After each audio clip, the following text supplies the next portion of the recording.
Agmandino Operación, Jesucristo. 5. A primera vista, Santiago me decepcionó.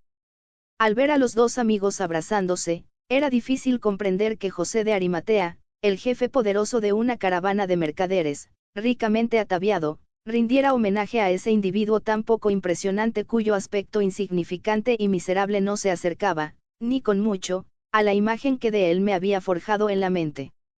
Me sentí decepcionado y, no obstante, recibí con beneplácito esa decepción, como si su aspecto desaliñado y su manera de ser retraída indicasen una debilidad que yo podría explotar a todo lo largo de mi interrogatorio.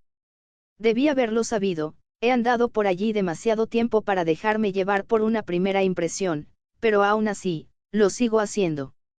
Santiago era de pequeña estatura, como la mayoría de sus paisanos, con largas guedejas de cabello negro desaliñado que colgaban libremente cayendo sobre sus mejillas y la ancha espalda.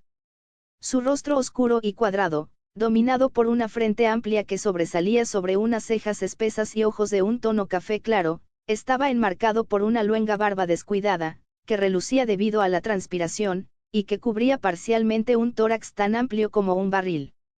El frente de su túnica de lino estaba tan raído que dejaba ver unas rodillas tan toscas y encallecidas por la constante oración, que en realidad se parecían a las de un camello, tal y como yo lo recordaba por mis lecturas. Por fin José se volvió hacia mí diciendo, «Este es un amigo mío, de nombre Matías, que ha venido de Roma. Está preparando para sus compatriotas una historia de nuestra nación y de nuestros grandes dirigentes y profetas». Santiago se acercó más a mí y me abrazó brevemente. Abrí la boca, pero la voz se rehusaba a cooperar. ¿Sería posible?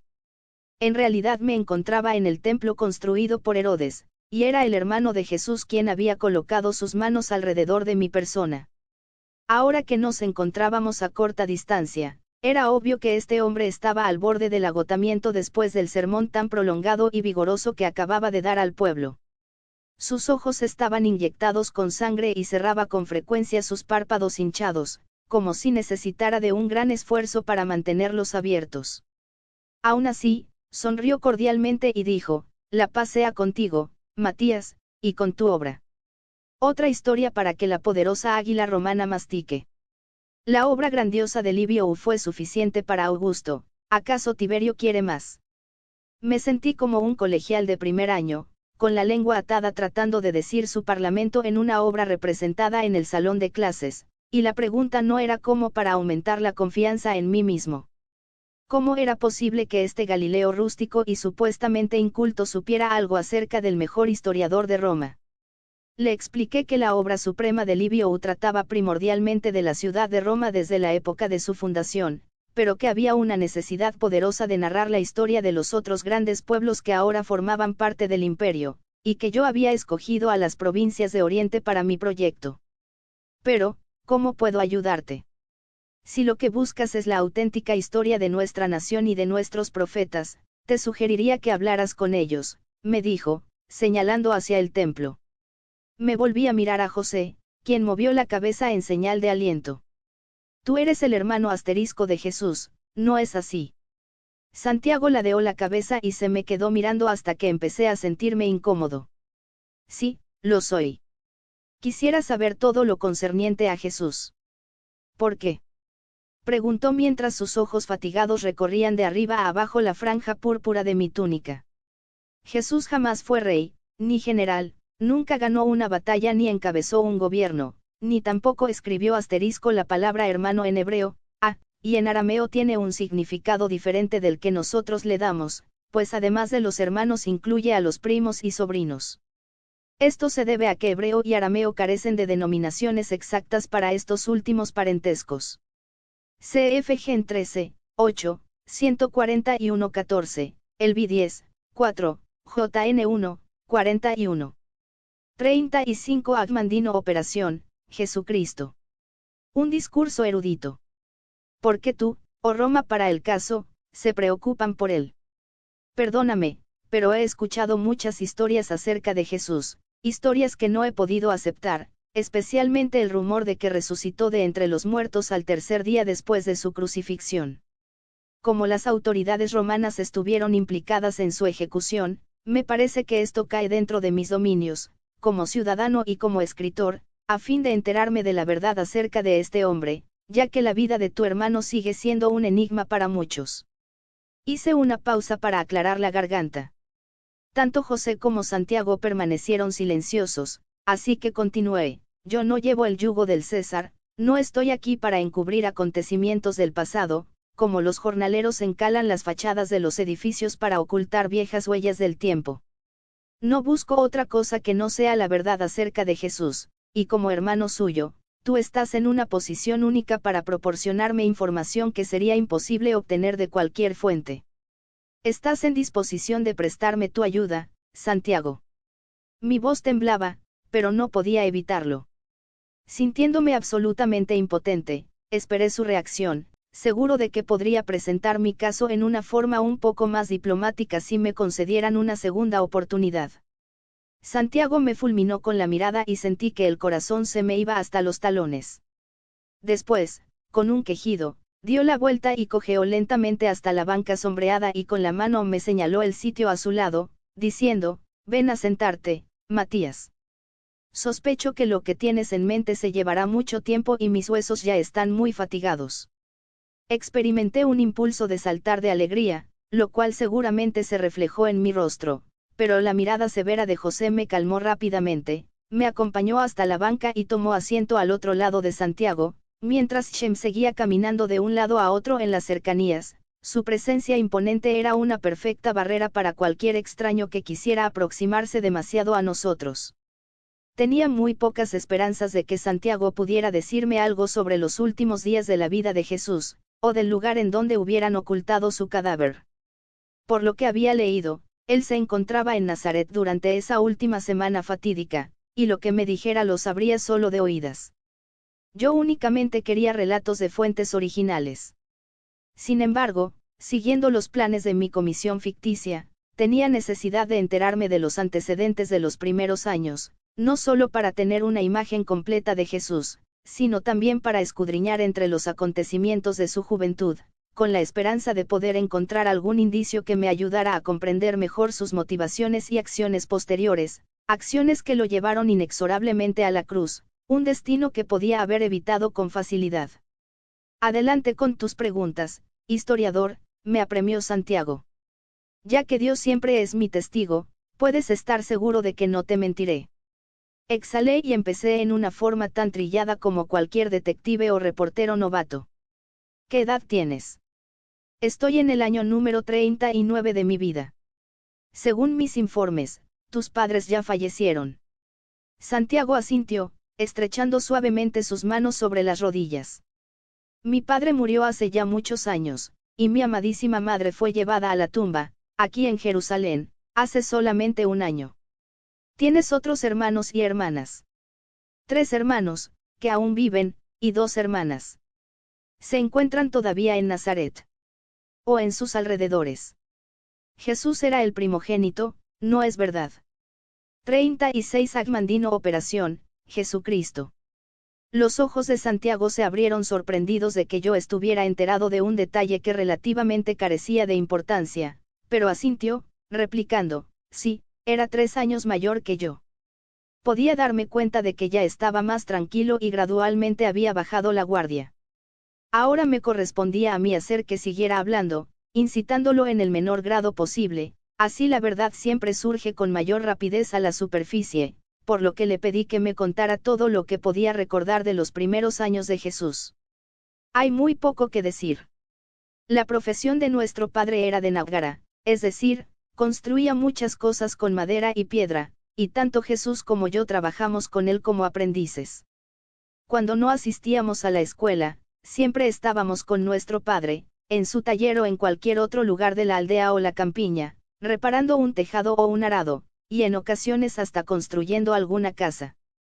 Los días eran largos y arduos, sobre todo con el calor del verano y, sin embargo, aun cuando éramos pobres en cosas materiales, siempre había suficiente para comer, un lecho mullido por la noche y teníamos la fe en nuestro Dios para sostenernos.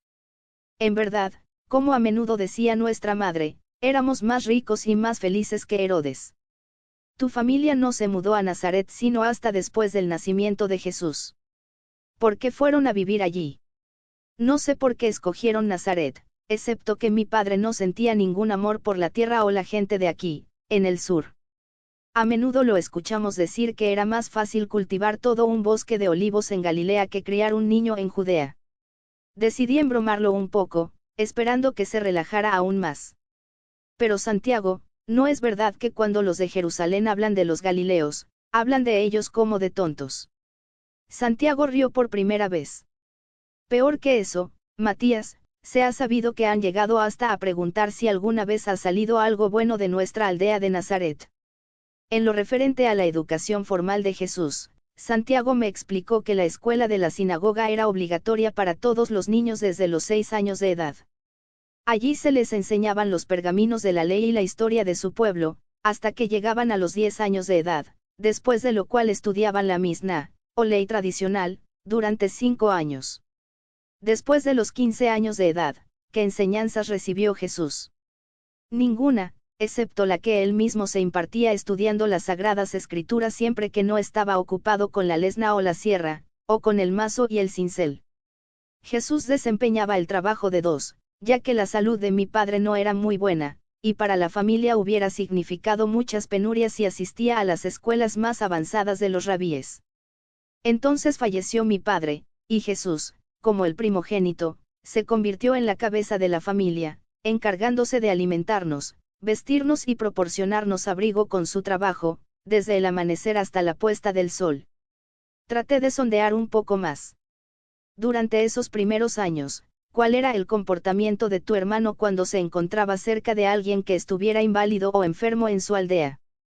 Trataba de hacer algo fuera de lo común para proporcionar algún alivio o consuelo a aquellos afligidos por enfermedades mentales o corporales. No más que cualquiera de nosotros.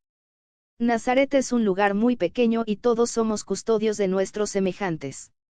Nadie padecía hambre, nadie sufría enfermedades corporales sin que se le cuidara y ayudara, y nadie moría sin atención. Por lo que recuerdas, ¿llegó alguna vez a imponer sus manos sobre alguien o a pronunciar cualquier cántico o plegaria con los inválidos, enfermos o ciegos, en un esfuerzo por sanarlos? Jamás. Si lo hubiera hecho, los aldeanos se hubieran burlado de él, o hubieran hecho algo peor. Sin embargo, durante los 2 días y noches en que nuestro padre ardía por la fiebre, recuerdo que Jesús estuvo sentado a su lado sosteniéndole las manos, atendiendo a sus necesidades y orando. Y aún así, mi padre falleció. 37 Agmandino Operación, Jesucristo. ¿Cómo reaccionó Jesús ante la muerte de su padre? Igual que todos nosotros, lloró. Traté de evitar que mi voz traicionara mi decepción. En esos primeros tiempos, antes de la muerte de su padre, estuvo Jesús envuelto en alguna situación que pudiera parecer insólita. Santiago cerró los ojos. Durante los últimos 6 años, he meditado día tras día sobre la época de nuestra juventud. Creo que solamente una ocasión encajaría en tu descripción. Cuando Jesús llegó a los 12 años de edad, por primera vez se le permitió acompañar a nuestros padres a Jerusalén y participar en las ceremonias sagradas, aquí en el templo. Su extraño comportamiento durante esos días festivos fue tema de muchas discusiones, comentadas entre susurros por nuestros padres los meses siguientes. De pronto pensé en mi madre. La narración de Lucas sobre la conducta del joven Jesús en el templo siempre había sido una de sus favoritas, y me la leía a menudo mientras me arropaba en la cama. Ahora me encontraba a punto de enterarme con toda exactitud de lo que había sucedido durante ese lapso tan importante de su vida. Santiago continuó, la jornada hasta Jerusalén tuvo lugar sin ningún incidente, lo mismo que su visita al templo el primer día, cuando nuestra familia hizo entrega de su cordero pascual a los sumos sacerdotes para que lo sacrificaran. El segundo día, después de que llevaron su gavilla de cebada al templo, iniciaron su jornada de regreso a casa, a lo largo de los caminos atestados de peregrinos y animales, creyendo que Jesús iba más atrás en compañía de nuestros vecinos. No fue sino hasta la mañana siguiente cuando se dieron cuenta de que mi hermano no se encontraba con ninguno de nuestros amigos. Apresuradamente, volvieron a Jerusalén y lo buscaron durante 3 días, por fin lo encontraron en uno de estos cubículos, sentado como lo estamos nosotros ahora, entre algunos de nuestros rabíes y maestros más respetados, no solamente haciendo preguntas como los demás niños presentes, sino respondiendo a muchas, ante la sorpresa de la multitud. Como solo lo haría una madre, la nuestra se abrió paso entre la muchedumbre, se apoderó de Jesús y enojada le pidió una explicación, queriendo saber por qué los había tratado de esa manera, ocasionando tal angustia tanto a ella como a mi padre. ¿Cuál fue su respuesta? Pregunté, casi demasiado ansioso.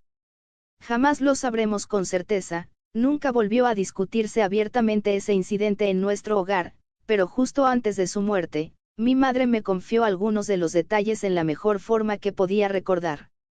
Parece que después de avergonzar a Jesús reprendiéndolo en presencia de los rabíes, él colocó sus manos sobre el rostro de mi madre y le dijo, ¿qué razón tenías para buscarme? ¿Acaso no sabes que debo estar en el sitio que pertenece a mi padre? Sin embargo, el ruido del patio, atestado por la muchedumbre, hacía difícil que pudiera escuchar, especialmente en la condición tan alterada en que se encontraba. Mi padre, de pie cerca de ella, más adelante le dijo que creía que Jesús había dicho, ¿qué razón tenías para buscarme? ¿Acaso no sabes que debo dedicarme a los asuntos de mi padre? Permíteme tratar de entender. Tu madre creyó haber oído a Jesús decir que debía estar en el sitio que pertenece a su padre, y, sin embargo, tu padre lo escuchó decir que debía dedicarse a los asuntos de su padre. ¿Estoy en lo cierto? Así es. No le pidieron después a Jesús que repitiera las palabras que había pronunciado. Si lo hubieran hecho, creo que mi madre me lo habría dicho. Aparentemente encerraron todo el asunto en su corazón y nunca volvieron a discutirlo con nadie, ni siquiera con él mismo. Proseguí con mi interrogatorio, y señalando con un ademán de la mano en dirección a la maravilla arquitectónica que se encontraba delante de nuestros ojos, dije, Santiago, todos los judíos consideran a este templo como el sitio en donde mora su único Dios, a quien también llaman Padre, ¿no es verdad? Sí. 38 Agmandino Operación, Jesucristo. Entonces, no había nada insólito en el hecho de que Jesús se refiriera al templo como al sitio de su Padre. Estás en lo cierto. Creo que en parte fue la otra observación, la que mi padre creyó escuchar que Jesús pronunciara en voz baja, la que los aterrorizó. ¿Quieres decir, cuando dijo que debía dedicarse a los asuntos de su padre? Santiago asintió. Pero, ¿por qué habrían de alarmarlos esas palabras? Se trataba de un muchacho campesino que por primera vez se veía expuesto a los sonidos y a la emoción de una Jerusalén invadida por las multitudes, todo ello aunado a la pompa, el fervor y el bullicio general de este templo durante los días festivos. Rodeado por este ambiente, no podría haberse impresionado tanto por todo lo que había visto, que decidió dedicar su vida a los asuntos de su padre, queriendo decir con ello a las actividades religiosas, igual que cualquier niño romano soñaría en convertirse en gladiador después de su primera visita a los Juegos en el Coliseo. Santiago se encogió de hombros. Matías, mira a tu alrededor. Puedes concebir a cualquier joven campesino, alguien que siempre ha estado muy unido a sus padres, decidiéndose de pronto a abandonar su amor y protección a fin de pasar sus días aquí, rodeado por completo de extraños. Me había derrotado. Muy bien, concedí, pero existe otro aspecto desconcertante en ese comportamiento tan misterioso de tu hermano. Según tu madre, Jesús dijo, debo estar en el sitio que pertenece a mi padre. Y según tu padre, sus palabras fueron, debo dedicarme a los asuntos de mi padre. ¿Estás seguro de que, cualesquiera que hayan sido sus verdaderas palabras, tanto tu padre como tu madre recuerdan que haya empleado la palabra debo? Estoy seguro de ello. ¿No tienes la impresión, con todo eso, de que Jesús creía estar bajo un mandato u orden de alguna clase para estar en el templo? Quizá fue eso, más que nada, lo que los preocupó. Sus ojos café parpadearon, y suavemente colocó una mano sobre mis rodillas. Matías, eres un caso raro entre los hombres. Ciertamente lo es, contribuyó José, quien hasta ahora había guardado silencio. ¿Por qué? Pregunté. Tienes ojos para ver, y ves, tienes oídos para oír, y oyes. Bendito sea el vientre que te llevó. Gracias, murmuré, pero simplemente no podía permitir que quedara cerrado ese suceso tan importante solo con unas cuantas palabras amables. Volví a intentarlo. Santiago, tú eras el hermano que por la edad estaba más cerca de Jesús, los hermanos siempre confían uno en el otro. Jamás hablaron ustedes dos de ese asunto. Con frecuencia lo importunaba por ello, como podría hacerlo cualquier niño, pero todo lo que llegó a discutir conmigo fue el sacrificio de nuestro cordero en el templo. Ah, sí. ¿Y en qué forma hablaba de ello? Con gran tristeza y disgusto hacia toda la ceremonia. No podía olvidarse de las ropas manchadas de sangre de los sacerdotes cuando presentaron nuestro cordero para obtener la bendición de Dios, después de degollarlo, escurrir su sangre en una copa y derramarla sobre el altar. Y cuando el cadáver del animalito fue devuelto a nuestra familia, Jesús no pudo hacerse el ánimo de ayudar a nuestro Padre en la preparación especial del cordero, a fin de asarlo a la hora de la puesta del sol. De lo que hablaba después, y con disgusto, era de la forma prescrita por nuestras leyes para colgar al cordero del sacrificio sobre los carbones ardientes. No comprendo. Dijo que observó a nuestro padre introducir 2 varas de granado que atravesaron las carnes del cordero, una de un lado a otro del pecho y la otra a través de las patas delanteras, a fin de sostenerlos sobre las llamas. 39 Agmandino Operación, Jesucristo. Esos 2 trozos de madera, engastados para formar una cruz, le recordaban el método de los romanos para ejecutar a aquellos que se oponen al gobierno del César. Jamás había él podido olvidar al rebelde crucificado que vimos unos años antes, cuando visitábamos a nuestros familiares en Cafarnaúm. La vista y el olor de ese cuerpo en descomposición, su carne picoteada por las aves de rapiña, colgando de 2 maderos cruzados, nos aterrorizó tanto que muchas noches después de eso nos despertamos sollozando. Me froté las palmas sudorosas en la túnica. Nuevamente habían empezado a sonar esas campanitas internas de alarma. Todos mis instintos me advertían que estaba a punto de descubrir algo que tenía cierto significado, una señal en el camino, un indicio con extraños significados, un fósil raro que nunca antes había salido a la superficie durante todas mis excavaciones en las toneladas de literatura dedicada a Jesús. No podía permitir que las cosas quedaran allí. Santiago, hay algo más en esta historia. Su voz sonó casi agradecida por mi persistencia. Con la cabeza baja, parecía dirigirse a la losa de mármol pulido que se encontraba debajo de nuestros pies. Isaías fue uno de nuestros grandes profetas, el favorito de mi hermano. A menudo, en los meses que siguieron a su visita al templo, Jesús comparaba lo que había visto aquí con las palabras de ese profeta, palabras que en aquel entonces yo no podía comprender por ser demasiado joven. ¿Puedes recordarlas? Santiago se puso de pie y oprimió las manos contra su pecho, su voz se quebró cuando respondió, han quedado como grabadas con fuego en mi corazón para siempre. Isaías dijo, al describir al Mesías que llegaría para salvar a los judíos, estaba sometido a la opresión y sufría, y aún así, no abrió la boca, es llevado como un cordero al matadero, y como un cordero quedó mudo ante su trasquilador, así que no abrió los labios. Sentí que el cabello se me erizaba en la parte posterior del cuello.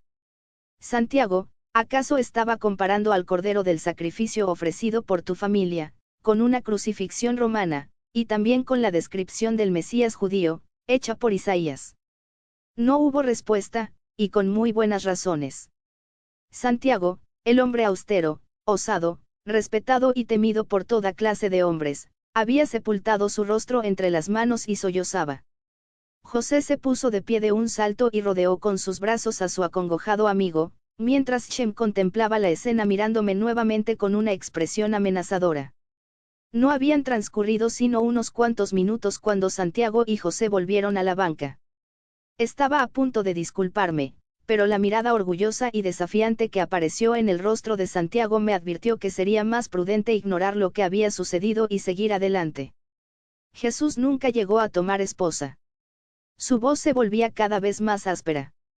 No, y cuando los mayores de la aldea le hacían bromas por su soltería, recordándole las palabras del profeta de que el Señor Dios había dicho que no era bueno para el hombre estar solo, Jesús reía respondiendo que puesto que estaba casado con todo un hogar, con seguridad sería condenado a muerte y lapidado por adulterio si se decidiera a formar otro. Y no obstante, llegó el día en que se divorció de toda su familia, ¿no es verdad? Santiago asintió. ¿Qué fue lo que hizo que tuviera lugar ese cambio tan importante en la vida de tu hermano? Eso sucedió cuando tenía 34 años, para entonces, mis otros hermanos y yo ya estábamos casados y vivíamos con nuestras familias en la aldea, mientras que Jesús había permanecido al lado de nuestra madre y hermanas. Una noche se llegó hasta mi puerta, invitándome a hablar con él, una petición muy extraña, ya que normalmente acostumbraba pasar muchas horas a solas en las colinas cercanas, cuando no estaba en su taller, y esa actitud lo había convertido en objeto de muchas bromas entre la gente. A medida que Jesús y yo caminábamos, él llevaba su mano sobre mi hombro, y me pidió que cuidara de nuestra madre y hermanas a fin 40 Agmandino Operación, Jesucristo. De que pudiera ir en busca de Juan el Bautista, que se encontraba predicando en Betábara, a no más de una jornada de Nazaret. Se trataba de aquel que más adelante murió bajo el cuchillo de Herodes Antipas. Él mismo. Hace más de 900 años, uno de nuestros más grandes profetas, Elías, obró grandes maravillas contra las fuerzas malignas de la reina Jezabel y de Ahab, antes de verse elevado a los cielos en un torbellino. Nuestro pueblo siempre ha conservado firme la creencia de que algún día, Él volverá para restaurar nuestra tierra y prepararla para la venida del Señor. En aquel entonces, algunos pretendían que Juan era Elías, en tanto que otros creían que era solamente un precursor de Elías, a quien aún esperaban. Jesús deseaba escuchar lo que Juan decía en predicación a las multitudes en las márgenes del río. Este era un momento tan bueno como cualquier otro para aclarar una definición que siempre me había desconcertado por sus grandes variaciones. Santiago, le pregunté, ayúdame a comprender. ¿Qué es un profeta? Un profeta es un mensajero de Dios, y la palabra en hebreo significa aquel que habla por otro. Puede ser rico o indigente, culto o ignorante, de noble abolengo o campesino. Elías fue un pobre pastor, Isaías un maestro y Jeremías procedía de una familia de sacerdotes. Los profetas siempre hablan sin preocuparse por su propio bienestar o seguridad, advirtiendo a hombres y naciones, a reyes y mendigos, que solamente la ruina y la miseria aguardan a todos aquellos que se apartan de las leyes de Dios y caen en el vicio del mal y el pecado. Desde hacía casi 200 años no aparecía ningún nuevo profeta en Israel, de manera que la presencia de Juan ocasionó una gran alegría entre la gente, al mismo tiempo que creaba cierta aprensión en Herodes, los sacerdotes y todos los que tenían las riendas de la autoridad. Y Jesús fue a escuchar a ese profeta. Lo hizo, pero no volvió después de transcurrido el tiempo que dijo que dedicaría a su viaje, y muy pronto mi madre empezó a angustiarse. Finalmente me dirigí en busca de Juan, quien me dijo que había visto a Jesús cuando había llegado hasta él para pedirle que lo bautizara, pero que no había vuelto a verlo. Describe ese servicio que Jesús pidió a Juan. El bautismo. Juan proclamaba que todos deberían arrepentirse, cambiar su forma de vida y purificar su mente, cuerpo y alma a fin de prepararse para el reino de los cielos que estaba muy próximo. Con objeto de prepararse para ese día en que el ungido vendría para juzgar a toda la humanidad, cada uno de los fieles que iba en busca de Juan a las orillas del Jordán se sumergía en sus aguas como un símbolo de su disposición para recibir al Mesías judío. A aquel que traería consigo la paz universal y bajo cuyo reinado todas las naciones le servirían en un dominio que se extendería de un mar a otro. Santiago pareció sobresaltarse al escuchar mis palabras. ¿Cómo es que un romano está tan familiarizado con las palabras de un antiguo salmo judío? Detrás de Santiago, pude observar la mirada preocupada de José. Escribir la historia de tu pueblo, respondí, sin estudiar sus salmos y sus significados, sería un insulto para todos los judíos. Santiago pareció satisfecho. Entonces, Matías, debes saber que las palabras que acabas de repetir fueron cantadas como un tributo a nuestro gran rey Salomón, quien gobernó esta tierra hace casi 1000 años. Y esas palabras de ese antiguo salmo, no tenían ningún significado especial para la muchedumbre que se congregaba para escuchar a Juan, quien día tras día anunciaba que el reino de los cielos estaba muy cercano, un reino que ciertamente tendría necesidad de un rey.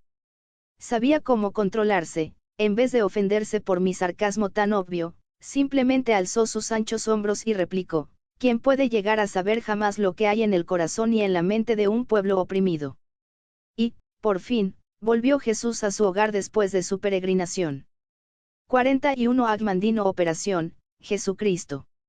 Sí, después de que habían transcurrido más de 40 días. Su aspecto era tan aterrador que ninguno de nosotros tuvo corazón para reprenderlo por haber permanecido fuera tanto tiempo, sin siquiera decir una palabra.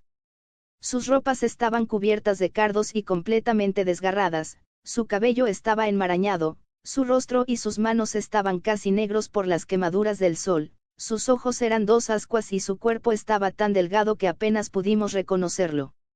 Llegó a ofrecer una explicación de las causas de su estado y de su prolongada ausencia. Nos dijo que durante 2 días había escuchado a Juan mientras predicaba en las márgenes del Jordán, antes de decidirse a ser bautizado. Después, casi como si hubiese perdido los sentidos, se encontró vagando por el desierto y las tierras yermas que se encuentran al otro lado del río. Ahí permaneció durante varias semanas, sin ningún alimento y con muy poca agua, ebrio no de vino, sino de las palabras de Juan, que resonaban en sus oídos tan fuerte como el trueno, una y otra vez: arrepentíos, porque el reino de los cielos está muy cerca, os bautizo con agua para que os arrepintáis, pero después de mí vendrá aquel que es más poderoso que yo, y a quien ni siquiera soy digno de desatar las correas de sus sandalias, y él os bautizará con el Espíritu Santo, y con fuego. Jesús volvió directamente a su hogar en Nazaret después de haber pasado ese tiempo en el desierto. No, un día, después de estar a solas tanto tiempo, se encontró caminando otra vez a lo largo de las márgenes del Jordán, hasta que se tropezó de nuevo con Juan. Avergonzado por su aspecto, permaneció en las orillas de la muchedumbre y se dedicó a escuchar, pero aún a esa gran distancia, Juan lo vio y señalando en su dirección gritó: mirad, he ahí el Cordero de Dios. Ved, él es quien ha venido a quitar los pecados del mundo. Al escuchar esas palabras, Jesús dijo que se había dado vuelta, corriendo hasta caer exhausto, y lo siguiente que pudo recordar era su llegada a la puerta de la casa de nuestra madre, en Nazaret. Me puse de pie y mirando hacia donde se encontraba sentado Santiago, traté de escoger mis palabras de manera en extremo cuidadosa. Santiago, ¿sabes si tu hermano concedió algún significado especial a la pretensión de Juan, al aclamarlo como el Cordero de Dios, recordando la profecía de Isaías y lo que había sentido respecto al Cordero sacrificado y atravesado por una cruz de madera durante su primera Pascua? Respondió de inmediato, como si esa misma idea le hubiera venido a la mente con frecuencia. No lo sé, mirando hacia atrás, es más sencillo ver y comprender cosas que, cuando suceden, no ofrecen ningún indicio de su significado oculto. Cuando recuperó la salud, volvió Jesús a su oficio. Solo durante poco tiempo, hasta que llegaron noticias de que Juan había sido aprehendido por Herodes y estaba prisionero en el castillo de Maqueronte. Poco tiempo después, mi madre, bañada en lágrimas, fue a mi casa y me suplicó que la acompañase para tratar de razonar con Jesús, quien no había comido ni levantado el martillo desde que se había enterado de la captura de Juan. Lo encontré sentado sobre su catre, con la cabeza baja. Lo llamé varias veces, pero no obtuve respuesta. Entonces lo tomé de los hombros y lo sacudí suavemente, y cuando se irguió para mirarme, pude ver que estaba llorando. Se inclinó y me abrazó por la cintura, y pude sentir su cuerpo temblando contra el mío. Después se puso de pie, me besó en ambas mejillas y dijo: Santiago, vela por nuestra madre y hermanas. Debo partir, debo continuar lo que Juan ha iniciado. Volvió a usar nuevamente la palabra debo. Lo hizo. Después besó a mi madre y a mis hermanas y nos abandonó antes de que pudiéramos convencerlo de que se quedara. No se llevó nada consigo, excepto las ropas que llevaba puestas. ¿Sabes a dónde se dirigió? Muy pronto llegó a nuestros oídos la noticia de que andaba de aldea en aldea, predicando la palabra de Juan y aconsejando a todos el arrepentimiento, a fin de prepararse para la llegada del reino de los cielos. La mayoría de los aldeanos, así como mis hermanos, murmuraban que el tiempo que había pasado bajo el sol del desierto, después de que Juan lo había bautizado, debió afectar su mente. Durante más de 2 meses no llegó un solo mensaje suyo, y cada día aumentaba nuestra preocupación por su seguridad, ya que los espías de Herodes estaban por doquiera. Después, una tarde, volvió a la aldea, y al día siguiente, nuestro sábado, nos acompañó a la sinagoga. Jamás olvidaré esa mañana. 42 Agmandino Operación, Jesucristo. Ese famoso día de la confrontación, cuando Jesús conmovió a la congregación, a la aldea y a su familia. Por favor, háblame de ello, lo insté. El servicio del culto procedió como de costumbre durante la primera parte. El ministro guiaba las plegarias, recitamos el Semá y se pronunciaron las bendiciones. Después de elevar las manos y cantar ciertas oraciones de alabanza, el ministro se acercó al arca y sacó el rollo de pergamino de la ley. Ese era el momento para que alguno de nosotros, escogido entre el pueblo, leyera las palabras de nuestros profetas. El ministro miró a su alrededor durante breves momentos, bajó hacia donde nos encontrábamos y entregó el rollo a Jesús. Se escucharon algunas protestas y hasta varios gritos proferidos por aquellos que miraban con desagrado a Jesús por verse así honrado después de haber abandonado a su madre y a su familia. Yo me encontraba sentado a su lado, y recuerdo que experimenté un repentino sentimiento de peligro. Aparentemente mi madre también lo experimentó, ya que la sorprendí, en la sección de mujeres, sacudiendo la cabeza en mi dirección, como si quisiera indicarme algo, pero yo no supe qué hacer. Santiago respiró profundamente antes de continuar su relato. Jesús tomó el rollo en sus manos, lo estrechó contra su pecho y cerró los ojos. Después, caminó deliberadamente hasta encontrarse frente al arca. Cuidadosamente desenvolvió el pergamino y leyó las palabras de su profeta favorito, Isaías: El Espíritu de mi Señor Dios está conmigo, porque el Señor me ungió para predicar las buenas nuevas a los humildes, me envió para consolar a los afligidos, para proclamar la libertad a los cautivos, para proclamar el año del Señor y el día de la venganza de nuestro Dios. Esas palabras tan especiales. Los eruditos de la Biblia han estado arguyendo y discutiendo durante siglos la posibilidad de que realmente se hubieran empleado ese sábado por la mañana. Tenía que enterarme. Permíteme interrumpir durante un momento, Santiago. Había un gran número de pergaminos entre los cuales tu ministro pudo haber escogido el que debía leerse. Hay muchos pergaminos, sin embargo, el ministro no es el que elige. Nuestros textos sagrados se dividen en más de 170 fragmentos, uno de los cuales debe leerse cada sábado, siempre siguiendo una misma secuencia hasta que se han leído todos, después de lo cual se repiten. Se necesitan 3 años y a veces más para completar un solo ciclo. Así que ese texto particular que leyó Jesús, no fue escogido por el ministro, ni por Jesús, sino que, ciertamente, era el indicado para ese sábado. Así es. Cuando Jesús terminó su lectura, entregó el pergamino abierto al ministro y volvió a mi lado. Todas las miradas estaban dirigidas hacia él, y la sinagoga se había quedado tan silenciosa como una tumba. Jesús irguió la cabeza y con voz poderosa, que podía ser escuchada por todos los presentes, anunció: este día se ha cumplido la profecía en sus oídos. La voz de Santiago había ido bajando, hasta convertirse casi en un susurro, y yo experimentaba cierta dificultad para escucharlo por encima del clamor que dominaba el patio. Recuerdo que una mujer vociferó y con su grito reavivó a la multitud que se había quedado paralizada por el anuncio salido de labios de mi hermano. La gente se puso de pie de un salto y desde la parte posterior escuché una voz que preguntaba: ¿quién es este hombre que pretende ser nuestro Salvador? Otra decía: no es el carpintero, el hijo de María, hermano de Santiago y Josué, y de Judas y Simón. ¿No se encuentran sus hermanas entre nosotros? No pude menos que observar la intensa concentración con que José de Arimatea estaba pendiente de cada palabra, como si jamás antes hubiera escuchado describir este incidente particular en la vida de Jesús.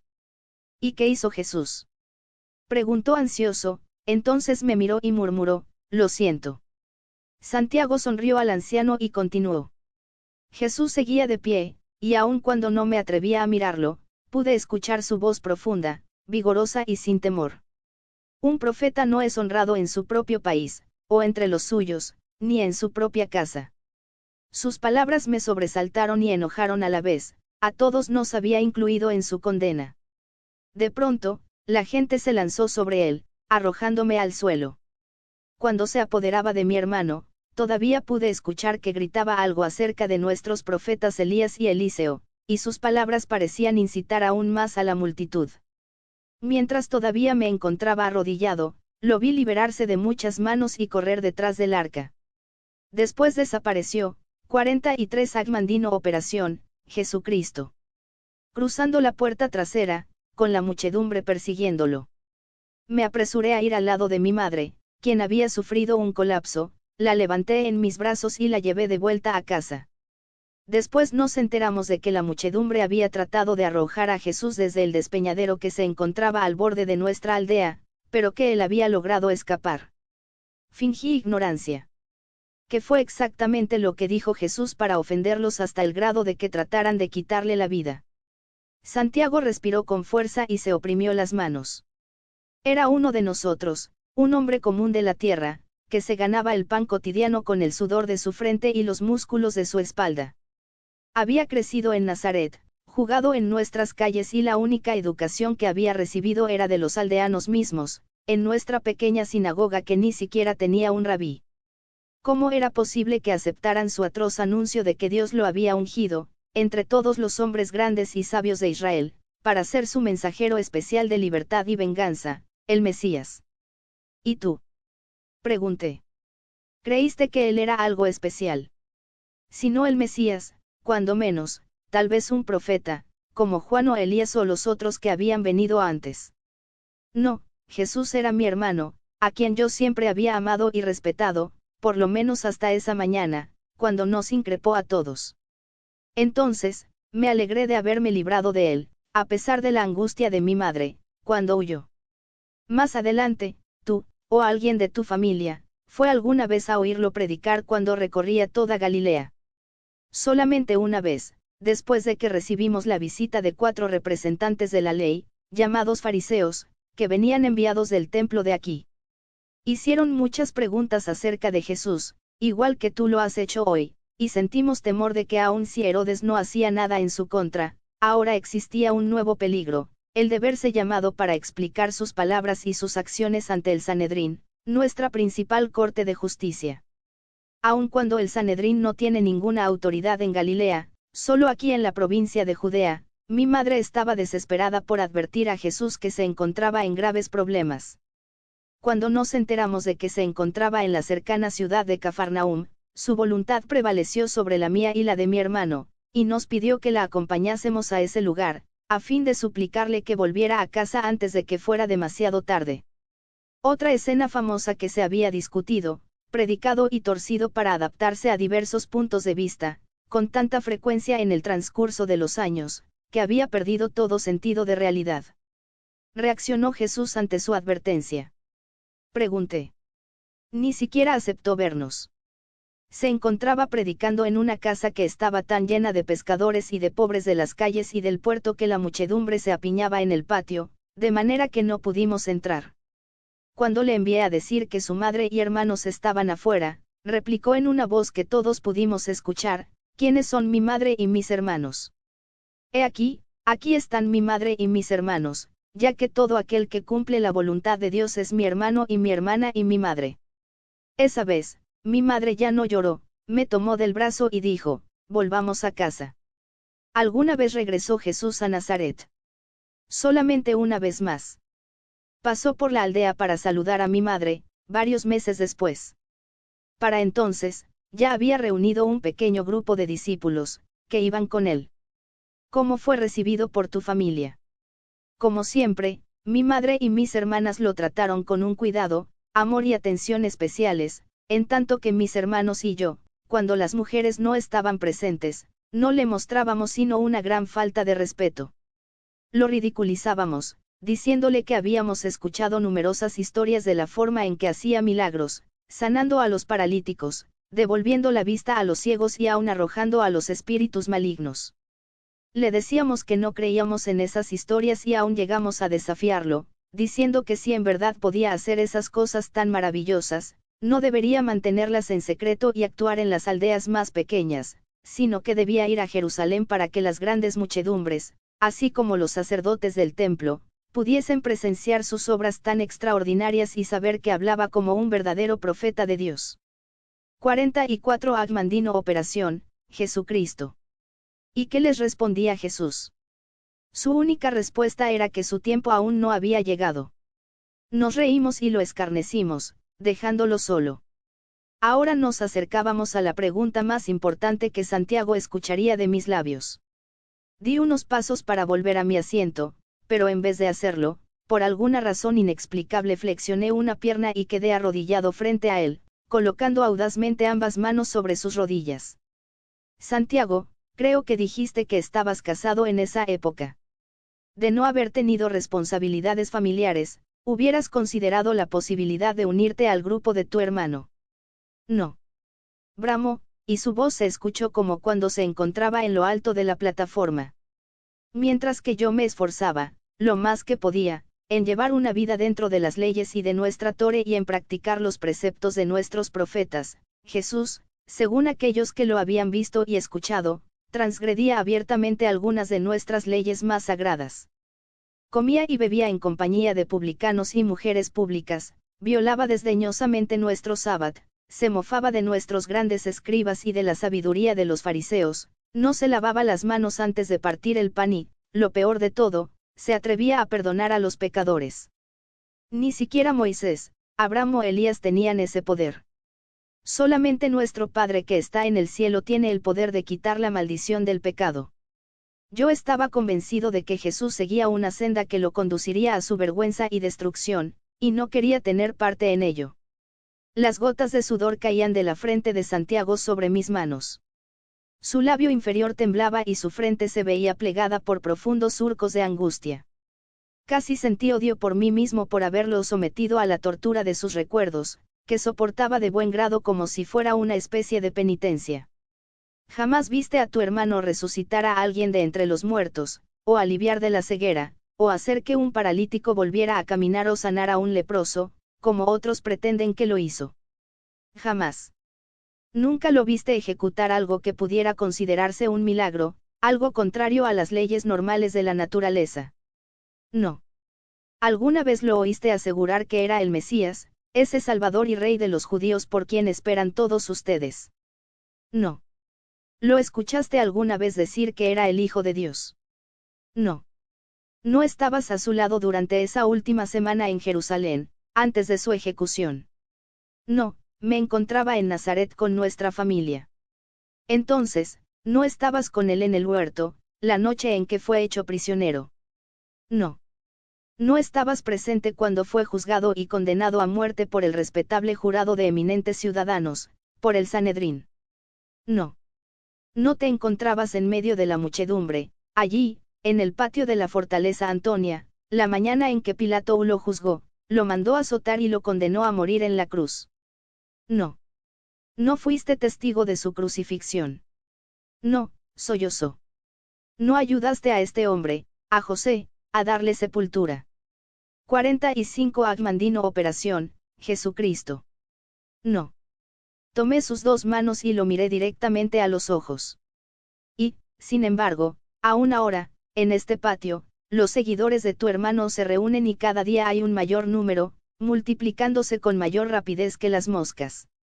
Y a quien aclaman y honran como a uno de los dirigentes de esta chusma, 6 años después de la muerte de Jesús. A ti, Santiago. A ti. Bajó la mirada.